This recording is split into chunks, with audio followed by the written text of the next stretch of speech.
ඔන්න දරුවනේ මම අදත් ඔයාලට අලුත් ඩෙමෝ එකක් අරගෙන ඩෙමෝ කියන්නේ අලුත් පාඩමක් අරගෙන මම මේ පාඩම අද අරන් ආවේ මම ඒක හඳුන්වන ඔයාලට sentences patterns තුනක් අරගෙන මම ඔයාලට අදත් පාඩමක් අරන් එනවා අලුත් පාඩමක් කියන්නේ ව්‍යාකරණ රටාවක් තමයි මම ඔක හඳුන්වන sentences patterns කියලා මම දැන් මේ හැමතිස්සෙම ඔයාලට කතා කරන්නේ ව්‍යාකරණ රටාවකින් උගන්වන විදියට ඔයාලට කතා කරන්නේ අපිට ග්‍රැමර් එක නැතුව ඉංග්‍රීසි කතා කරන්න අමාරුයි. දැන් මොකද මගේ තර්කය හැමදෙස්සම අපේ කටින් පිට වෙන පළවෙනි වචන දෙක තුන ග්‍රැමර්.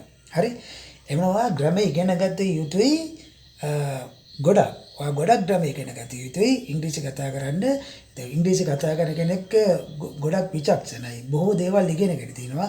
එයා ව්‍යාකරණ ගොඩක් ඉගෙනගෙන තිනවා. ඉතින් ව්‍යාකරණ රටාවට දැන් අපි හිතුවත් එමු ඔයා හිතන ඕනම දෙයක් කතා කරන්නේ ඔයාට හිතන විදිහට නෙමෙයි ග්‍රැමර් එක විතරයි. දැන් ඔයා කියන්නකෝ මම අද නිවාඩුයි. හරි? ඔක කියන්න ඕනේ ග්‍රැමර් එකකින්. එතකොට on leave. ඒ කියන්නේ on leave කියන්නේ නිවාඩුයි. නිවාඩු පිටින් ඉන්නවා. ඉතින් මම නිවාඩුව. I'm on leave today. I'm එක දැම්මා. He is on leave today. We are on leave today. They are on leave today. Right? එතකොට එහෙම නැත්තම් කිව්වොත් එහෙම නැත්තම් තව එකක් ඔයා හිතන්නකෝ බලන්න මට ඕනි මේ ප්‍රශ්නේ විසඳ ගන්න. මට ඕනි මේ ප්‍රශ්නේ විසඳ ගන්න. බලන්න මට ඕනි කියනකට මට අවශ්‍යයි. මට ඕනි. I have to නැත්නම් I need, I must, right? I want. ඕන එකක් දාලා කතා කරන්න පුළුවන්. මොකද්ද? විසඳ ගන්න ප්‍රශ්නේ. I want to solve this problem. නැත්නම් I need to solve this problem. නැත්නම් how to solve this problem. නැත්නම් I must solve this problem. මට ඕනි මේ ප්‍රශ්නේ විසඳ ගන්න හොඳින් හරි නරකින් හරි. ඔයත් එහෙම කියන ග්‍රැමර් එකක් නේ ඔකට පාවිච්චි කරන්නේ. I want to solve this problem. හොඳින් හරි නරකින් හරි by hook or by crook. By hook or by crook. බලන්න ගත්තා. දැන් යමක් ඔයා කරන. දැන් මම කිව්වොත් එම මට බෑ මේ පන්තිය කරන්න මේ තියෙන වාතාවරණය උඩ මේ තියෙන පවතින තත්ත්වය උඩ.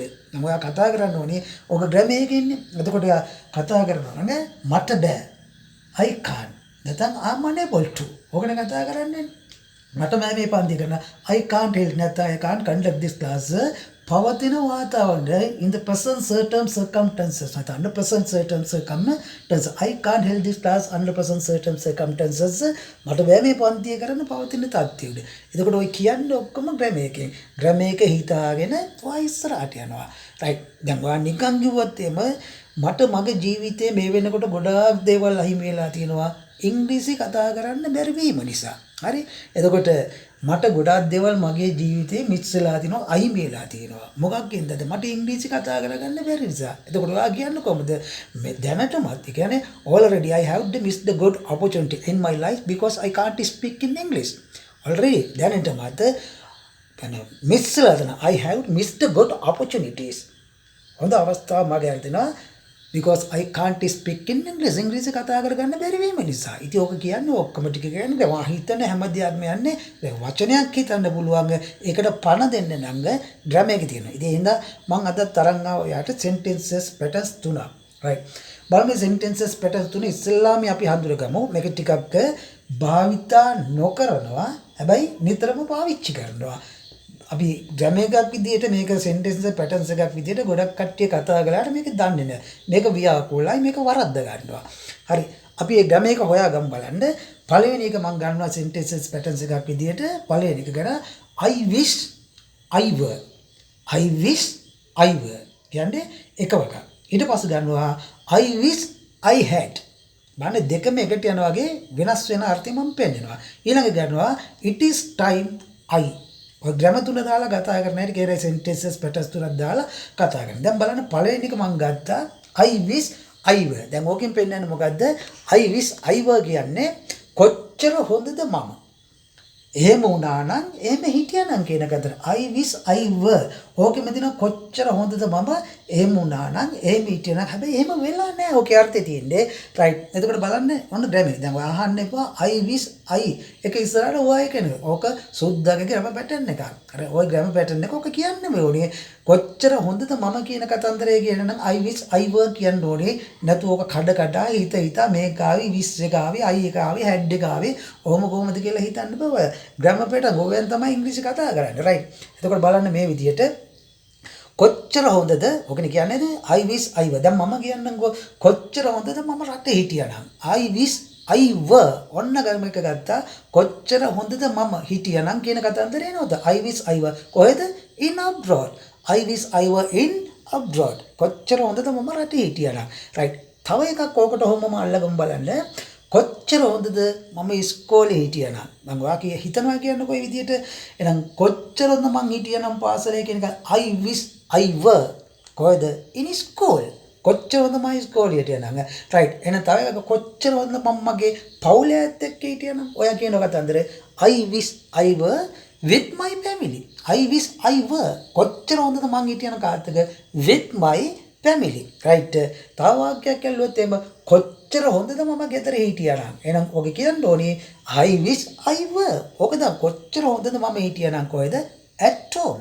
I wish I were at home කොච්චර හොඳද මම ගෙදර හිටියානම් දැන් ඔක තව විදියකට අපි වෙනස් කරගන්න පුළුවන් කොච්චර හොඳද මම උස ගියානම් නිකන් හිතන්නකෝ බලන්න I wish I were tall කොච්චර හොඳද මම උස ගියා නම් එහෙනම් උස ගිහිල්ලා නැහැ I wish I were tall කොච්චර හොඳද මම උස ගියා නම් අර උස කෙනා දිහා බලලා මිටි කෙනා උස කෙනා දිහා බලලා කියන්න පුළුවන් එක.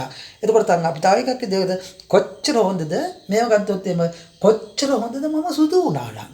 අර කළු එක්කනේ සුදු එක්කනේ දිහා බලලා කියන්න පුළුවන් මොන්නම් I wish I were fair කොච්චර හොඳද මම සුදු වුණා නම්. right තව එකක් ගත්තොත් එම කොච්චර හොඳද මම මහත් වුණා නෑ මම මහත් වෙලා නෑ කෙට්ටු කෙනා මහත් එක්කෙනා දිහා බලලා කියනවා. එහෙනම් ගත්තා I wish I were fat ගත්ත මේකට එහෙනම් තව එකක් ගත්තොත් දුප්පත් කෙනෙක් පොසත් කෙනෙක් දිහා බලලා කියනවා කොච්චර හොඳද මම පොසතෙක් වුණා නම් හරි ධනවතෙක් වුණා නම් I wish I were wealthy නැත්නම් rich කොච්චර හොඳද මං එහෙම වුණා නම් කියන කතන්දරේ ගත්තා එහෙනම් එහෙම වෙලා නැහැ I wish I were ඒ විදිහට ගත්තා right අපි දෙවෙනි ග්‍රෑම පැටර්න් එකට යන්න බලන්න දෙවෙනි ග්‍රෑම පැටර්න් එකේ මං කිව්වේ මොකද්ද I wish I had I wish I had දැන් ඉස්සෙල්ලා I wish I were කොච්චර හොඳද එහෙම වුණා නම් I wish I had කිව්වම ඔක ක්‍රියාවක් බවට පත් කරගන්න බෑ මේකක් බලන්න ඒක කොහොමද යන්නද කියලා මෙන්න මේ විදිහට එකක් හිතා ගන්න බලන්න I wish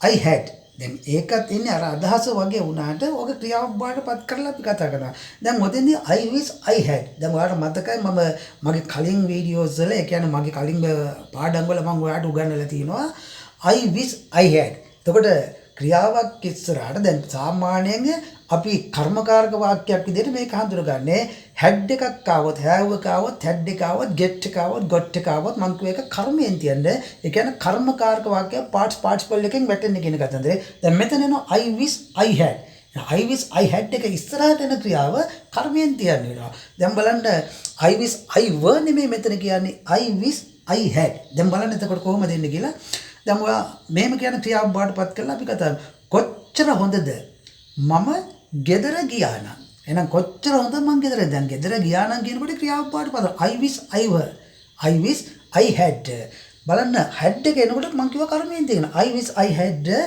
gone home I wish I had gone home කොච්චර හොඳද මම ගෙදර ගියා නම් එහෙනම් ගෙදර ගිහිල්ලා නැහැ I wish I had right දෙවෙනි එකක් අපි අරන් කතා කරමු කොච්චර හොඳද මම ඉංග්‍රීසි වලින් කතා කරනවා ක්‍රියාව බාටපත් කරගන්නවා had එක එනවා නම් ක්‍රියාවට අනිවාර්යෙන් කර්මයෙන් දාන්න ඕනේ එතකොට කොච්චර හොඳද මම ඉංග්‍රීසි වලින් කතා කරන්නේ නෑ ඉංග්‍රීසි වලින් කතා කරලා නැහැ කියන එක කියන්නේ I wish I had spoken in English speak එක මොකද කළේ spoken in English දැන් කොච්චර හොඳද මම පෙට්ටාවලින් බැස්සනම් දැන් පෙට්ටාවලින් බැහැලා නැහනේ ඕකට තියෙන උතන අර්ථය I wish I had ඔතෙන් දෙනකන් ග්‍රැමේක ඔය කියන්නේ sentences patterns එක ඕක වෙනස් කරන්න බෑ සුද්ධගේ ග්‍රැමේක ඇදලා දැම්මා I wish I had got down from පෙට්ටා කොච්චර හොඳද මම පෙට්ටාවලින් බැස්සනම් පෙට්ටාවලින් බැහැලා නැහනේ right එහෙනම් දෙන බලන්න කොච්චර හොඳද මං ගියක් හදාගත්තා නම් කොහෙන් හරි කොච්චර හොඳද මං ගියක් හදාගත්තා නම් එහෙනම් ගියක් හදාගෙන නැහැ එහෙනම් කොහොමද ග්‍රැමේක ඉන්නේ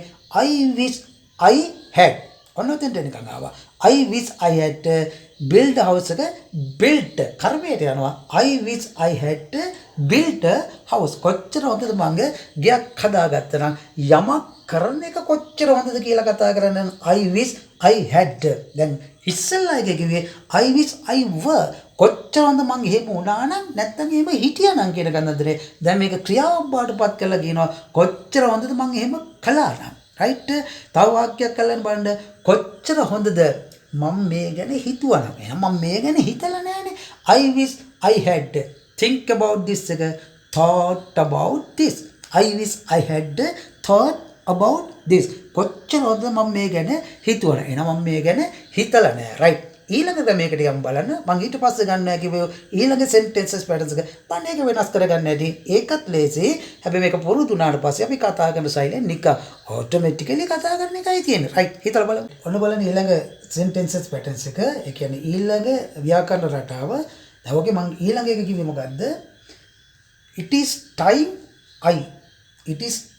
I ඕක අරන් කතා කරගෙන ඒ කියන්නේ වෙලාව හරි මට කියන කතන්දරේ තියෙන it is time I දැන් ඔතන තියෙනවා තව ක්‍රමයක it is time I කියනකොටම බාන්න ඉස්සරහට එන්න ක්‍රියාවක්. එතකොට it is time I සමග යෙදෙන ක්‍රියාව past tense එකෙන් තියන්නේ. it is time I සමග යෙදෙන ක්‍රියාව past tense present tense නෙමෙයි past tense. දැන් ඔක grammar අර it is time I කියන තැනට යනකම් grammar එකක් එන්නේ. ඒ කියන්නේ ව්‍යාකරණ රටාව sentences patterns එකක්. එතකොට ඔය රටාවත් අපිට වෙනස් කරන්න බෑනේ. ඕක ඒ විදිහටම දාලා කතා කරන්න ඕනේ. එතකොට වෙලාව හරි මට මොකක් හෝ දෙයක් කරන්න මොන දෙයක් හරි කරන්න ඒක ක්‍රියාවක් බවට පත් කරන්න නම් past tense එකෙන් දාලා දෙන්න ඕනේ. ගන්න දව මෙහෙම කිව්වොත් එම වෙලාව හරි මට යන්න ගෙදර. ඔන්න බලන්න වෙලාව හරි මට ගෙදර යන්න it is time I.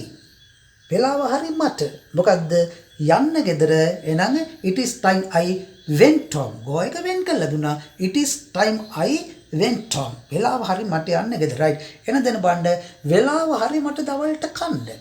ඒ ක්‍රියාව තියෙනවා ඒකෙත් තියෙනවා වෙලාව හරි හැබැයි ඒ ක්‍රියාව තාම සිදු වෙලා නැහැ. it is time I සමග යෙදෙන ක්‍රියාව past tense එකෙන් තියන්නේ නමුත් ඒ ක්‍රියාව තාම සිදු වී නොමැති බව හිතා ගන්න. right. එතකොට it is time I වෙලාව හරි මට හරි දවල්ට කන්නනේ කිව්වේ. එහෙනම් මම කිව්වා past tense එකෙන් තියන්න කියලා. it is time I had my lunch. have එක had කළා right. එහෙනම් දැන් බලන්න වෙලාව හරි කාලේ හරි මට මගේ ජීවදත්ත සටහන හරින බයෝඩේටා එක යවන්න. නිකන් ඔයා හිතන්න it is time I sent එක send කළා යවනවා. it is time I sent my biodata. වෙලාව හරි මට මගේ biodata එක යවන්න ජීවදත්ත සටහන කියන කතන්දර right.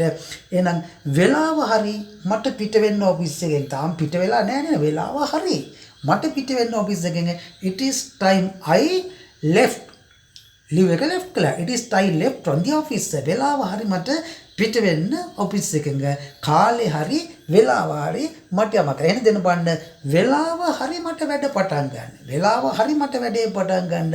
it is time I started the work. it is time I started the work. එහෙනම් වෙලාව හරි මට වැඩේ නවත්තන්න. එහෙනම් කොහොමද කියන්නේ it is time I stopped the work. stop එක stopped. it is time I stopped the work. බලන්න එක කියනකොටද වෙලාව හරි මට වැඩේ නවත්තන්න. හැබැයි වැඩේ තාම නැවතිලා නැහැ නවත්තලා නැහැ. එතකොට යමක් කරන එකට හරි වෙලාව ක්‍රියාව සිදු වෙනවා. හැබැයි තාම වැඩේ සිද්ධ වෙමින් යනවා. එතකොට බලන්න ඔක කිව්ව එක බලන්න it is time I සමග යෙදෙන ක්‍රියාව past tense එකෙන් තියන්නේ. හැබැයි එම ක්‍රියාව තාම සිදු වී නොමැත. ඉවරයක් වෙලා නැත. right. ඔය ග්‍රැමර් තුන හරියට පාවිච්චි කරගෙන ඔයගලන් හොඳට පුහුණු වෙන ගමන් හොඳට හිතන්න. ඔය ක්‍රම නැතුවට ඉංග්‍රීසි කතා කරන්න බෑ දරුවෝ. එහෙනම් ඔයා ග්‍රැමර් ඉගෙන ගත යුතුයි. භාෂාවට ග්‍රැමර් එක පාවිච්චි කරමින් ඉදිරියට යන්නේ. එතකොට තමයි ඔයාට කතා ශෛලිය එන්නේ. භාෂාව කතා කරන්න හැටින්නේ. ඔබ හොඳට කල්පනා කරලා උත්තර දෙන්න. මේවා හිතා කතා කරන්න. දැන් මම මේක කතා කරනකොට ඔබට පුළුවන් මේ මගේ පාඩම් ඔබට ගැලපෙනවා නම් හොඳ නම් මේක සබ්ස්ක්‍රයිබ් කරලා තියාගන්න. ඊළඟ පාඩම එනකොටත් ඔයාලට එන්න පුළුවන්. මම පාඩම් කීපයක් කරලා තියෙන ඒවට ගිහිල්ලා බලන්න. ආසයා කරගෙන තමන්ගේ අතර. එතකොට තව අයන්ටත් මේක බලන්න පුළුවන්. අනිත් එක මට කියන්න ඕනේ මේ පාඩමක් ඉගෙන ගන්නකොට දරුවෝ කෙටියෙන් පොඩ්ඩකින් ඉගෙන ගන්න බෑ. ඔබ කොටක් දේවල් ඉගෙන ගන්න. එතකොට මම පාඩමක් අඩු ගන්න කරන්න විනාඩි 10ක් 15ක්වත් තරම් ඔයාලට උගන්වන්නේ මේකයි. මේ YouTube කරන කට්ටිය ඉන්නවනේ හොඳ ගුරුවරු ඉන්නවා. බලන්න ඔය YouTube නාලිකාවල හොඳ ගුරුවරු ඉන්නවා. වෙලාව අරගෙන හොඳට ළමයින්ට පැහැදිලි කරලා හොඳට උගන්වන ගුරුවරු ඉන්නවා. මේ YouTube වල ඉන්නවා. එතකොට ඒගොල්ලන්ගෙන් ගොඩාක් දේවල් ඔයාලට ගන්න පුළුවන්. ඒගොල්ලෝ උගන්වන්නේ නැති දේවල් මම උගන්වනවා වෙන්න පුළුවන්. මම උගන්වන්නේ නැති දේවල් ඒගොල්ලෝ උගන්වනවා වෙන්න පුළුවන්. මේ ඒගොල්ලොම උගන්වන දේවල් ඔයා හොඳට අහගන්න අහලා ඔයා හොඳ පරිණත කෙනෙක් බාටපත් වෙන්න දක්ෂ ගුරුවරු ඉන්නවා. ඒගොල්ලෝ මේ නාලිකාව උගන්වනවා මම හොඳට දැකලා තියෙනවා. එතකොට ඒගොල්ලන්ගේ දේවල්ත් අරගන්න අපේ දේවලුත් අරගෙන ඔබ ගෙදර ඉඳලම භාෂාව හොඳට කතා කරන්න ඉගෙන ගන්න හොඳ ගුරුවරු යහපත් ගුරුවරු බී වෙලා ඉන්නවා. ඔබ ඒගොල්ලන්ගෙත් ඉගෙන ගන්න අපේවත් ඉගෙනගෙන සබ්ස්ක්‍රයිබ් කරලා ඔයා පුළුවන් නම් ඊළඟ පාඩුත් අල්ල ගන්න. අපි නොකරන දේ ඒගොල්ලෝ කරනවා. ඒගොල්ලෝ නොකරන දේ අපි කරනවා. දෙගොල්ලන්ගෙන් දේ අල්ලා ඔබ පරිණත දරුවෙක් බවට පත් වෙලා ඉස්සරහට යන්න. රයිට්. ඊළඟ පාඩමකින් මම නැවත එන්නම්. රයිට්.